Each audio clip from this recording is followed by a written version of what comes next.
We're continuing on our best series by looking at the best manager in hurling at the moment. Brought to you by 65hurls.com. Go there and get your sticks. Loads of hurling on at the moment. Every single age group, that's the place to go to get your sticks. Michael Verney, best manager. What makes a great manager these days? Because back in the glory days, you used to tell lads, get out there and get stuck in and show them what you're about. Whereas these days it's not just a guy who's telling lads what position to play in. You need to be a delegator because you're so much involved at intercounty level, and you look at the size of some of the backroom teams, it can be 20, 30, 40. We saw Tipperary last year, they needed 2 buses to travel to matches. Dublin, obviously, you even have joke situations where, you know, there might be a massive public event on in College Green in the centre of Dublin and people are joking, this is the Dublin backroom team. So it's become a whole different ball game these days. Completely different.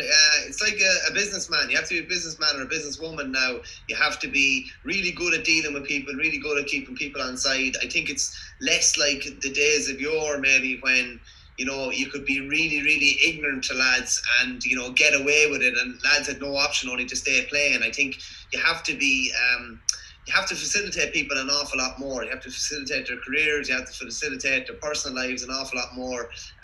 You probably need to, in a way, maybe you need to have kind of, in a way, less kind of tactical nous. You bring in people around you that can do those things. There's probably still the principles of, you know, being able to pick the best team to play on a given day, or being able to pick lads to do certain jobs. But there's definitely way more to management now than there would have been before. And, you know, we would have talked about it as a job before, but it really is, you would say, a full-time job now where you're delegating. Delegating is probably the key word, really, with all the people that work underneath you. Can you imagine the time lads are spending on calls every day, be it call to backroom team, be it call to players, just making sure that everyone is happy? It's definitely a different world than it was 20 or 30 years ago anyway. Yeah, and of course you have different styles of management. You'd imagine the arm around the shoulder, as we've seen with Derek McGrath, certainly, and how he personalises things with players. Even the Tyke de Bourke, when he's suspended, they had the number 5, or he had the number 5 written on his palm, that type of thing. Like even when they used to have camps, you know, like they'd go away for a training weekend or whatever, even if it was a bit longer, there'd actually be study sessions organised for certain players who were still in college. So there's very much that side of things. And then you'd imagine and John Kylie, I think, would be in there as well, because he very much talks about I suppose we could call it the family of the group, that type of thing.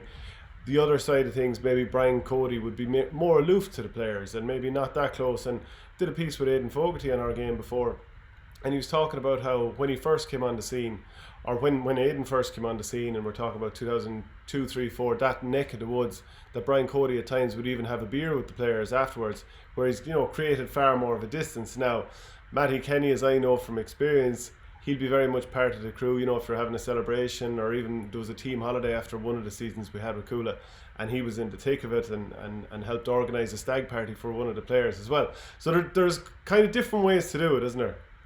There definitely are different approaches, and I think it's a lot to do with the different counties as well. If you look at Kilkenny is traditional to the very core in everything, even their hurling principles and the way that they would like the game played, maybe up until recent years, would have stayed not old fashioned. I would just say maybe more traditional. Now, I'm not saying they weren't doing tactics. Obviously they were doing tactics despite what people would say, but there was a more traditional approach to things. I remember Tommy Walsh saying, even in the early noughties when he burst on the scene, he was still having the breakfast roll, and he was listening to the Cork boys talking about their dietitians and stuff like that, and they were still kind of old, maybe a bit traditional, like it would have been back in the old days maybe. Now, in fairness to Cody, I would have had reservations in recent years of whether someone who had been around basically since the autumn of 1998, whether he would be able to adapt. People have changed an awful lot. Particularly younger players have changed an awful lot. Demands, maybe placing demands on players, maybe players question things a bit more, they maybe pipe up a bit more and are maybe less willing to do. But like, if you look at Kilkenny's semi-final performance last year against Limerick, like, he had a young crew, a relatively young crew, like just all going in the one direction. He really maxed out what he could get probably out of that panel on the given day against, to me, what was the best team in the country last year. So he definitely has adapted. So I think it's well, if you were very traditional and then you have the arm around the shoulder, it's kind of merging the two of those together. You can be nice, but you can't be too nice. you can be a bit of a bollocks maybe, but you have to be a good type, if you know what I mean, as well. Yeah, and that's an interesting thing, because people would have often thought at this stage the game will pass Brian Cody by, and that doesn't seem to be the case, because arguably that Limerick performance that you spoke about is the most impressive he's had with a team. Didn't work out in the final, red card, all that kind of stuff. We know about that, and maybe the team's Tip and Kilkenny will resume hostilities again, and we can see. But the game had apparently passed them by when Tipperary destroyed them in the 2016 final, because Joey Holden was thrown to the wolves back there, no support around him, one-on-one great ball going in against Seamus Callanan. He had no choice whatsoever. But a point I'd make about Cody is he had Mick Dempsey there for a long, long time, and obviously that put them on the cutting edge in terms of preparation, and we've talked about that before. But he's actually continually brought in new backroom, whether it's kind of Derek Ling, who's now with the under-20s, whether it's James McGarry, whether it's Martin Comerford. He is looking to regenerate the backroom team an awful lot, and I'd say that obviously gives him a fresh impetus. He has people to help him look at it differently, and obviously these guys are younger, are going to help him to make sure that he is actually up with the modern trends. Yeah, and they're never snap judgments either. Like Mick Dempsey was there for a long, long time. I think since end of 2005 season. Yeah, I think. that neck of the woods, yeah, 2019. Like it's never a snap judgment. There's very rarely been a lad in for a year and then gone, and it's another lad in, or a massive big change in their conditioning program or anything like that. It's gradual movements, and I think Cody does still want to stay relatively traditional, but he's obviously clearly open to change. And if you looked at the way they played, you said that Limerick game last year, probably one of his best achievements. The league final in 2018 and that league campaign in 2018 after a disastrous 2017, and where they blooded a load of young lads, would be equally as impressive as well when they totally dismantled Tipperary in Nolan Park that day. So like when you look at it with Cody, you're looking at the longevity of been there, before this season. He's 21 seasons, under his belt, as in 21 seasons that he's gone through. And you go through his honours list, and it's staggering, really. Yeah, I think like between being a player and a manager, I think he's been involved in not far off a third of Kilkenny's titles won over the years, which is incredible.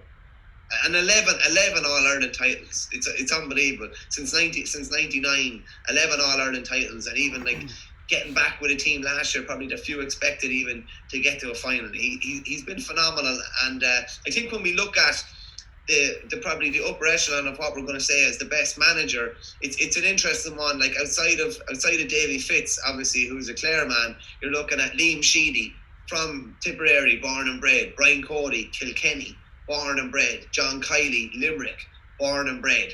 So it's interesting. It's interesting to see. Kylie's obviously only starting off his inter-county career, but there are definitely parallels between Kylie and Cody, I would say, with not necessarily, like Kylie's obviously maybe a bit more of a modern version because he's only coming along now, but their principles and the idea of winning every game, the idea of going hard for the league last year when maybe people had thought they'd take the foot off or there'd be some sort of issues, anything like that. Even how Kylie dealt with the discipline over in America last year with the Super 11s as well, really, really professionally dealt with. A line was drawn in the sand very quickly and they moved on. He didn't let anything linger, kind of like something Cody would do. Cody doesn't take any messing around. Like if you mess around, you probably won't get a second chance, and Kylie would be of a similar mind there as well. And like it was put to Kylie, I remember putting it to Kylie at a press conference, I think it was down in Limerick before the Munster Co-op League last year,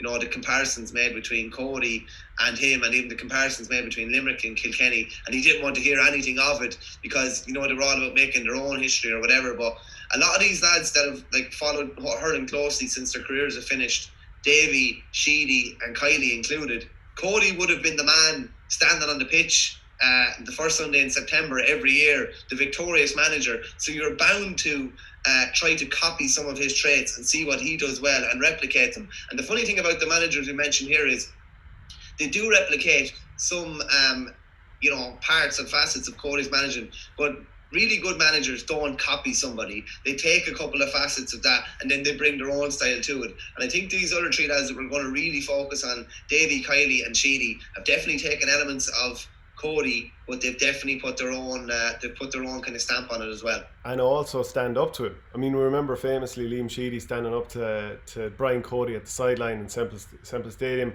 the guts of 10 years ago. Now, maybe it was even 2009. But just run through a couple of managers. And I just say as well, like that's great as well. Like Sheedy, like look at Sheedy. Obviously does everything behind the scenes, and it's unbelievably meticulously ran. But look, remember him after he knocked over Joe O'Connor in the All-Ireland semi-final last year. That fire, that blood and guts. You have to be able to blend that with the meticulous organisation. And even like Sheedy, remember, I hate looking back on it even, but after the 2010 final, and he was going around like that, and remember the finger was wagging after, and he could total determination, and they're able to take that.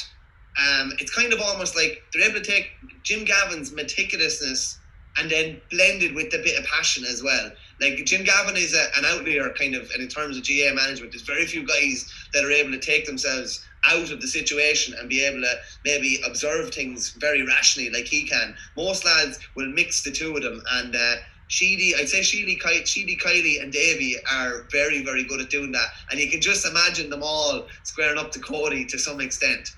Well, it's almost like you need to prove yourself that you're his equal and you deserve to be there and that you won't back down and therefore your team won't back down. But now that you mentioned Liam Sheedy, when we had the fundraiser in Borrisoleigh in November 2018, he even just found a way beforehand in the dressing room. It was the Kilkenny legends against the Tip legends, of finding a way of getting lads G'd up for it. It's a game of no real importance, but at the same time, once you're out in the field, people's egos are what they are. And it was a case of lads in certain championship games with this group, this is the sort of the scoreline in terms of matches, and here's a chance to sort of be able to say in 10 years' time, well, we came out on top or whatever it might be. And I could see a certain focus coming into certain players. And by the way, a lot of those lads are still unbelievable hurlers.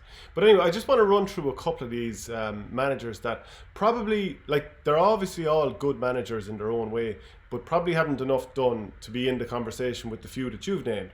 So I think Kieran Kingston probably hasn't been there enough in his own right for long enough. He's back for a second stint, hasn't played a championship match yet. Did win a Munster previously, but also had a very poor 2016. So I think it's fair enough to move on and just say, okay, potentially could do, but at this stage it's a bit early. Brian Lohan's only in season 1. Can't really consider him here. Matty Kenny's only going into season 2 as an inter-county manager. Obviously won it all as a club manager and as an assistant manager with the Galway under 21s and got to a final with Galway seniors in 2012. So I think probably a bit early, but definitely there's potential there. Shane O'Neill, likewise with Napiershik, won an All-Ireland, and I really like the cut of Galway's jib under him this year. I could be proven wrong, but I think there's something about them, and I think he's going to prove to be a very good manager. Eddie Brennan, it's only year 2, obviously an unbelievable year 1, and potentially could take over Kilkenny, could do more with Laois. So we'll see what happens with him. Liam Cahill, it's only year 1. Just on Eddie Brennan, it's an interesting one. We talked about guys that watched Cody, managers, prospective managers. He was the first man to face off against Cody, the first former Kilkenny player that played under Cody to face off against him when they met in this year's league, and they were slated to meet in the championship as well. So he's an interesting one. And if you look at that great Kilkenny team, obviously that Cody managed, you have Henry Shefflin, who was already, his first stint in management led to 2 Kilkenny titles, 2 Leinster titles, 2 All-Ireland titles. You have Michael Fennelly, who's now manager of Offaly. You have DJ Carey, who's now a selector/coach with Cody. Martin Comerford, likewise. Derek Ling is involved with the 20s, as is Michael Rice and Peter Barry, former players. David Herity is manager with Kildare. So you're looking at, the great Kilkenny team who all learned under Cody, and they're all kind of starting out serving their apprenticeship now. Eddie Brennan served a pretty good apprenticeship in his first year with Laois. Yeah, obviously, and that's recovering from what would have been a very up and down time with the Kilkenny under 21s, that famous Westmeath under 21 defeat, and then losing the All-Ireland final to Limerick after a record win over Derry. Was it something like 52 points in that game? It was something ridiculously high anyway. So up and down there, but what an encouraging start to his senior inter-county management career. And then Liam Cahill, I mean, a star-studded underage run. So definitely it's looking very, very good in terms of his prospects. He's won a minor All-Ireland, he's won an under-21 All-Ireland, and then followed up with an under-20 All-Ireland. And much like Shane O'Neill, I kind of feel that his start to the season, there was just something about the way they were playing in their opening games. They conceded 2 early goals against Cork, and you thought, is this going to be the same old Watford now? Early collapse, and bit of a disaster, but they actually turned it around and won that game. So I liked some of what I saw. The Tipperary match in Thurles, a couple of red cards, not so good. But I think in a general sense, I think there's good potential with Liam Cahill. And just on Liam Cahill as well, Liam Cahill and Shane O'Neill are very interesting in the sense too. I'm not saying that it's an audition or anything like that, but they do have aspirations of managing their county down the line. You are saying it's an audition. To some extent I am. So they're going somewhere else basically to serve an apprenticeship and try and make a mark. And they're both gone to really, really high profile counties. As you said, Liam Cahill, there's probably no better like underage pedigree in management than he has. And he wanted to make the next step. Probably was in the mix obviously when Willie Maher and himself were in the mix before Sheedy came back, and now he's gone somewhere else to prove himself, and it'll be really, really interesting to see how that kind of project goes in Waterford. And Shane O'Neill, the same. I don't think few were expecting that he'd be the Galway manager when Micheál Donoghue stepped aside, but I'd be interested to see how Galway go. Could be an interesting couple of years for them, and he probably sees himself. He was in the mix to some extent, having won the Club All Ireland with Napier-Sheik when John Kylie was given the Limerick job on the back of winning the under-21 with Limerick. So it'll be interesting to see if both of those end up back in their native counties in the next maybe 3 or 4 years. Absolutely. And just to quickly dip our toe into the Joe McDonagh competition for 2020, I'll just run through the names of the managers, and we'll probably stick more likely on just one. So Joe Quaid is over Westmeath, formerly been over Kildare. Nick Weir is over Meath. Joe Quaid is not with Westmeath anymore. Shane O'Brien, sorry. Cooleman is with Westmeath. Yeah, sorry, I got that wrong. And Colin Bonner, Fintan O'Connor is with Kerry. Colin Bonner being with Carlow. I think he's definitely had a couple of good seasons there, and he's been around the houses to some degree also, with whether it's Ballyhale where they won the Club All Ireland, and also Wexford. So he's definitely done the rounds. Yeah, definitely, and he brought them up to a level that probably few thought they would get to. They were competitive without beating anyone, obviously, but they were competitive in the Leinster round robin a couple of years ago. And in fairness to him, he could have, not saying he abandoned ship, but he could have left when they were demoted. But he's obviously sees a lot there, and we've seen quite a bit with, St Mullins is the likes of Marty Kavanagh, James Doyle, and then with Mount Leinster, Chris Nolan, Ted Joyce, and a few more. So he obviously sees an awful lot there, and has stayed involved with that project, having been involved with Waterford at IT for years and winning several Fitzgibbon Cups with them as well. He's just the sort of lad that he just loves being involved in hurling, loves being involved in management, and I'd say he probably thinks there's a bit more in Carlow. I think even from talking to him last year after beating by Wexford, I kind of felt he maybe thought he should go, but he thought there was more in them as well, so that's why he's probably still there. So we're going to have a short list here of Davey Fitz, Liam Sheedy, John Kylie and Brian Cody. So paring that down is tough. Like Davey Fitz, the fact that he's done it with Waterford, he's won a Munster title, got them to an All-Ireland final. Clare, he won an All-Ireland, and now with Wexford, he's taken them to a Leinster title and to the cusp of getting to an All-Ireland final. Not to mention the LIT stuff in there as well. But, I mean, he's an incredibly strong resume, and stronger than the rest of them in terms of he's done it in several places. Yeah, obviously, like outside of Gerald O'Cnan, he's the only one that's won an All-Ireland with Clare in many lifetimes. He's also been able to go to two counties, would say non-traditional counties. Wexford people will kill me for saying that, but outside of the top three, shall we say. And he went to Wexford because they are a traditional county. They are a traditional county, but they're outside of the top three. Yeah. So he went there, and they were kind of on the floor when he came in. Totally turned things around. League semi-final the first year, Leinster final appearance, bit of a dip the second year, unbelievably good last year, Leinster champions, ran the All-Ireland champions to within a point, and you're looking at 2020 and you're seeing them as a big contender. Then he obviously came in with Waterford mid-season in 2008, brought them to an All-Ireland final. Fair enough, they were heavily defeated in that, but they bounced back the year after and were very competitive in the All-Ireland semi-final against Kilkenny, and then won a Munster title the year after again. So like that is a fair resume. Like it's not like he's gone to Kilkenny and he's gone to a really traditional county who expect to win All-Irelands every year, or he's gone to Tipperary. He's brought counties that maybe were in the doldrums or weren't expecting big success, and he's made them really, really hard to beat. And I think there's two things, right? The managers can be, you could say the best manager is based on success and it's based on his role of honour, or you can look at, I'd say, like the other kind, the intangibles. what Davey has done for a county in Wexford, and even what he done for a county in Waterford, bringing them to the All-Ireland, even in the Munster final in the rain. I remember Tony Brown, I think, got a goal, and Dan got the goal, I think, to win the Munster final.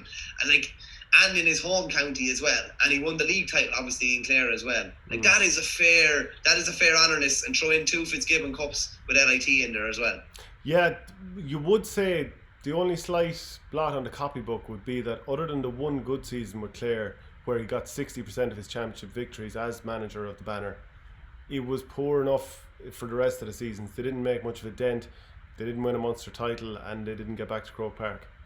As were many other managers over Clare in the last 20 years, but they don't have an All-Ireland in their resume like he does. What I will say for him is, for years, like let's say from the time that they won the 2004 Leinster semi-final against Kilkenny, Wexford were getting absolutely battered by Kilkenny. And I'll just run through the margins of defeat that they had in the years up until he took over.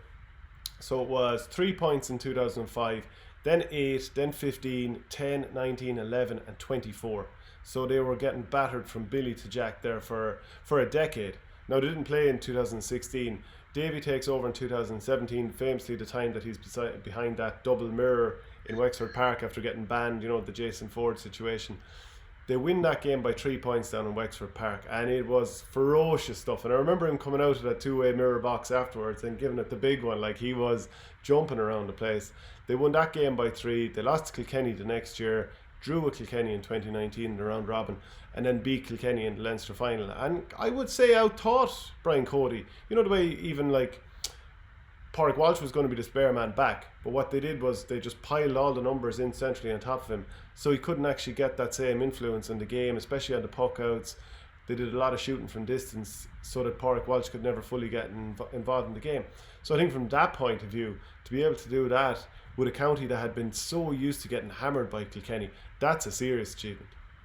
Yeah, like you're mentioning there, and the same with Derek McGrath and Waterford, there's managers that have to tactically think outside the box because they've been oppressed for many, many years, and you have to do things differently in order to change, like try to rewrite history and basically change all these kind of hammerings that they've got over the years. And even interesting with Davey as well, I think it has to be said as well, and with Derek McGrath too, who's obviously not still involved in county management but is likely to be in the next couple of years, how fondly players speak of him and how fondly, they say about what he has done for them, and that he's able to put them through, like from what he was saying after Leinster final last year, that he was putting them through borderline human torture, and that they still love him, which is just, I think that's a remarkable thing in itself, really.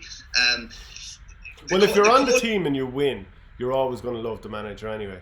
Whereas, like, certain players do walk away, like there was 3 or 4 players walked away there a couple of years ago. That happens too, but that's not just Davey Fitz. I mean, it's happened Mickey Hart. It's happened to all sorts of managers where players say, right, I'm putting in huge effort here. I'm not getting game time. I'm out of here. But the point does remain: if things are going well and you're winning medals and you're enjoying your matches, you will go through torture and thank the manager for it. Yeah, it happens. It's happened with Brian Cody as well. You look at lads like the likes of Lester Ryan, maybe who stepped away. John Joe Farrell, who was man of the match. John Power. I think he was Leinster Player of the Year. John Power. Those guys. I think John Power stepped aside. I'm not too sure about John Joe Farrell. I think he may have stepped aside as well. But there's been a good few. There's a fair. There's a ruthlessness to these guys as well. While they're brilliant managers and everything like that, and whenever they're not afraid to make a big move or upset lads as well if they think they're going to get the ultimate result. So yeah, Davey's definitely an interesting one. Being honest, I probably wouldn't have him in the top 2. That's just being honest with you. Davey. No, I probably wouldn't have him in the top 2. I think Brian Cody's a cert to be in the top 2. When you have 21 seasons under your belt, 11 All-Irelands, and he's considered as the greatest manager of all time by many, and considered as the manager of the greatest team of all time as well. I think his longevity really kind of separates him apart too. The way I compare it as well is, right, say like the top boys talk about Ronnie O'Sullivan in snooker. Like what separates Ronnie from the rest to me is his longevity. He's brilliant, unbelievable player, but the fact that he's able to go from 2001 to 2020 and still be, operating at those levels. Cody, as the 2019 semi-final would suggest, he's still operating at the same levels, if not higher, than he was 20 years ago, which is an amazing thing, really. Yeah, but to some degree, it's the best manager right now. Brian Cody hasn't won championship silverware since 2016, the Leinster final. Whereas Davey Fitz, he's won the Leinster title. Well, they're reigning Leinster champions. Kilkenny are looking for the drive for 5 in 25 years without an All-Ireland. Obviously, Liam Sheedy is the current All-Ireland champion, and John Kylie was before that, and he is also the current Munster champion. So from that point of view, does recency bias not swing it back the other way a little? Maybe, possibly, yeah, but like, I would still place a lot of weight in what a fella has done. And to be honest with you, I know what you're saying, but I'm not basing everything on. I cannot base everything on silverware. Like we're saying about the 19 semi-final and the 2018 league. To me, they're his two most remarkable achievements in many senses, and they're very, very recent. So if we're talking about recency bias, I think you can play to his strengths as well in this debate. So to some degree, because John Kylie has only been there since 2017, so he's 3 full seasons in the bank, do we almost rule him out on that basis? Because we quite seen enough. 2017, I thought they were poor. I remember after that qualifier that they lost down in Nolan Park, he thought it had been a serious war and all that. I thought they were terrible to watch, and I couldn't believe the transformation over the winter. Now maybe he saw what was coming in that performance, but I certainly didn't at the time. Unbelievable in 2018, like some of the wars they went through. Hardest won All-Ireland ever, because that was the first year of the round robins. And then 2019, really, really good throughout. Leinster obviously take out that dead rubber game against Tipperary, really, because they won 2 weeks later, battered Tipperary in the Munster final. And a bit of a no-show in the semi-final against Kilkenny for the first 20 minutes or so. Then they got to grips with it. The Darragh O'Donovan sideline that should have led to 65, maybe they would have won extra time and come through, and maybe even beat Tipperary again in the final. If you're to go by the Munster final, Limerick would have been hot favourites. Is there enough in there to have him in there with Davey Fitz? Like, if you're saying Davey Fitz is outside the top 2, I don't think John Kylie can be quite up at Davey Fitz's level, given what they've both kind of produced over the years. Davey's producing over more years than Kylie. That's what I'm saying. We can't have John Kylie up there. Imagine to say, but if you're talking about 3 years at Inter-County and he's an All-Ireland with a county that hadn't won one since 73, a Munster and a league, I think, and an All-Ireland under 21 obviously previously before that. I think if we're having this debate in a couple of years, it might change. Yeah. He mightn't have enough under his belt, but by God, what he has under his belt is fairly impressive. Okay, so are you accepting that John Kylie can't be in the top 2 at the minute? Yeah, it's a Sheedy versus Cody debate. I'm not necessarily having that. I'm not necessarily having that Davey Fitz isn't in that top 2. I think it's a top 3. I think John Kylie will ultimately make it a top 4 when another season or 2 passes. I think Limerick are in a great spot to win the All-Ireland this year, and maybe if that happens, then he could have himself right up there at the very top. Okay, if you think it's a top 3 debate, I'm saying when I pick my top 2, it's Sheedy and Cody. When you pick your top 2, who are your top 2? Okay, well, let's just talk about Liam Sheedy then, and we will get to that. Don't worry, we will get to that. But okay, what's the pros and cons for Liam Sheedy? Right. Now you're a tip man. And everyone knows that. Everyone knows that. It's so obvious. So just a couple of things. He's had 4 seasons at Inter-County, which is, when you actually put that down on paper, that's actually remarkable. 8, 9, 10. He's 2 All-Irelands in that time. So he's 2 All-Irelands in 4 years, and both against Kilkenny, and he stopped the drive for 5 in 2010 before walking away. He's 2 Munster titles, and he's a league title as well. For 4 seasons at Inter-County, obviously has a good minor resume as well. But for 4 seasons at Inter-County, that's phenomenal, really. And when you look at, I suppose you have to look at where he took Tipperary from, 2007. Well, this is the big point. That's a shambles. That's really probably the biggest point here. Like, obviously, what you said in terms of what he's delivered with silverware, that's what Tipperary hurlers should be delivering, I would say. Like, in general, they should be winning 1 in every 2 to 3, given the talent, the amount of hurlers that are in the county, if they're prepared properly. Is it unfair to suggest that they should win that regularly? I mean, Kilkenny and Cork would feel the same, and then there's obviously Galway now, and Limerick, and a few more. But I would say over the years, Tipperary should be looking at 1 every 2 or 3 years. No, I'd say that's a fair point. Given the level of talent that's come through, they've had success at minor and under 21 and under 20 level. So I don't think it's unfair to suggest that. But when you look again, then when he came in 2019, obviously hadn't got out of Munster, a bit of a disaster of a year as well, having been All Ireland champions in 2017.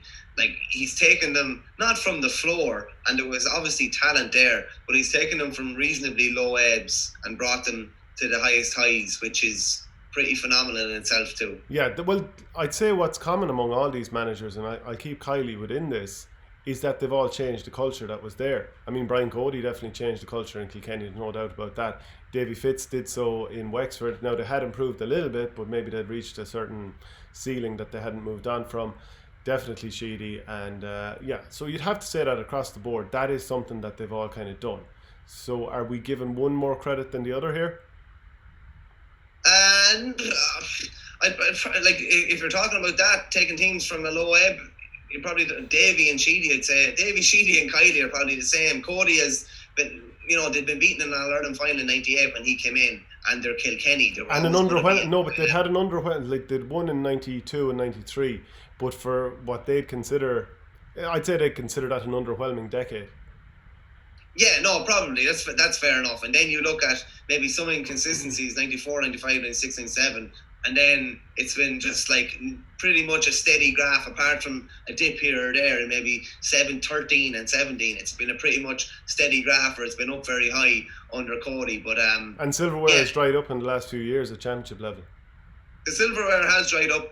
The talent to some extent has also dried up, and it's been a massive kind of rebuilding process. And I don't think anybody thought that they would rebuild as effectively as they have, which to me is another tick in his corner, because I personally I doubted whether he'd be able to adapt again and regenerate himself again. And last year's All Ireland semi-final and even the 2018 league has definitely shown, and even the performance against Galway down in Nolan Park last year with 13 men showed that to me as well. Yeah, I'd agree with that. I'd agree definitely from that point of view. So Liam Sheedy, Davey Fitz and Brian Cody. It's still a tough one. Liam Sheedy versus Brian Cody. Let's talk about the championship clashes they've had. So 2009, one of the greatest All-Ireland finals of all time, if not the greatest All-Ireland of all time. So that's 1-0 to Cody. 2010, Tipperary win that All-Ireland final. Again, one of the greatest games of all time. That's 1 each. And then their next championship clash is the 2019 All-Ireland final, which Tipperary win by 14 points. Irrespective of the circumstances, that's 2-1 to Sheedy in head-to-head. So he's got a little edge there, doesn't he?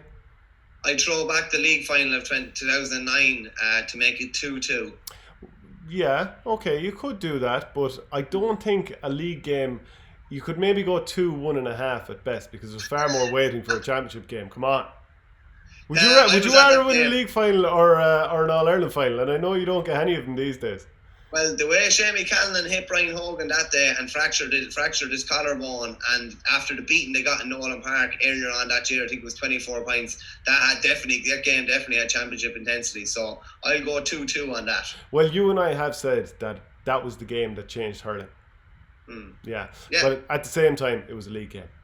So, whereas John Kylie, his head-to-head against Liam Sheedy, it's 1-1, but of course that round-robin game didn't mean anything. It meant about as much as a league game, whereas the Munster final was obviously a huge deal, and Limerick absolutely battered Tipperary, and I would say that Kylie won the battle on the sideline. But that doesn't necessarily mean that you put Kylie ahead of Sheedy just because of that head-to-head. So it is a case of weighing up and the pluses and the minuses and the whole lot and having your pop at it. Who are you going to go with here? I'm going to go, as they call him in Kilkenny, the boss. Yeah? Yeah, like, to be honest, I didn't think Kilkenny would be able, and Cody would be able to regenerate the way that they have. After we're beaten in the 2016 All-Ireland final, I thought, and 17 as well, when they kind of, not limped out, but they were beaten well by Waterford after extra time down Terrace. And I just thought, I remember thinking to people after and chatting to Kilkenny people and even people that had been around the Kilkenny squad before, and you're just thinking, they're in trouble, the well is run dry, Cody maybe just is not able to adapt to modern times. Then they go out and win the league in 2018 and are beaten 2 points by Limerick in a thriller of a quarter final. And then last year they obviously get beaten by a goal in the Leinster final by Wexford, produce an unbelievable second half performance against Cork, and then produce an unbelievable 70-minute performance against Limerick. And fair enough, they're beaten in the All-Ireland final, maybe some mitigating circumstances with the sending off. But I don't think the talent at Cody's disposal is like the talent that's at Sheedy's disposal or the talent that's at Kylie's disposal, if I'm being honest with you. But I think he's maxing out. I think he has this unbelievable knack of making lads that you think could, that not that they're average, but you think that there's maybe nothing special about them, and then they put on this Kilkenny jersey as they have over the last 20 years, and they just turn into these absolute beasts that are just unbelievably hard to beat. And he's instilled that in them, and for what he's done, for the body of work throughout his career, and for even to me the most impressive body of work is the recent body of work, I'd give it to Cody. Okay, well look, just to run through Kylie, the fact that it's such a transformation for this Limerick team in the last couple of years, and actually some of the backroom team that Davey Fitz would have had with Clare, Paul Kinnerk, Joe O'Connor, who's now gone, they've helped turn that team around, and they just physically look like absolute animals compared with, you'd say some of the lads looked fit, some of them didn't look so fit, some looked skinny, some looked the far side of it. So that's been a huge change. Then with Tipperary, Liam Sheedy, he took a team that looked abject in 2018 and certain parts of 2017 for sure, and turned them into a bit of a machine as 2019 went on. But the two of them, probably, I'd like to see a couple of more seasons before I put them at number one here. I'm actually going to give it to, Brian Cody, unbelievable, but the last 4 years we haven't seen as much silverware. So I think Davey Fitz, for the moment, is actually going to get number one for me. I think he's able to adjust to the players that he has. I think he's taken a team in Wexford that looked like they weren't really going anywhere. We talked about that 24-point loss to Kilkenny in 2016 or 2015. He's turned them around. He won an All-Ireland in 2013, and whatever about me saying that they never backed it up, and that's 100% true, he did get them playing to an unbelievably high level in that season. Played some sensational stuff, albeit Cork allowed them to play that would really, in the way that they had themselves left wide open. But they beat the Galway team that got to the final the year before. They dismissed Limerick in the semi-final. He obviously won the Munster title with a fairly ageing Waterford team in 2010. So you'd have to give him credit for that. I just think he's done it over a number of years. And you and I have done those videos, the best ball striker, the best skill and all that kind of stuff.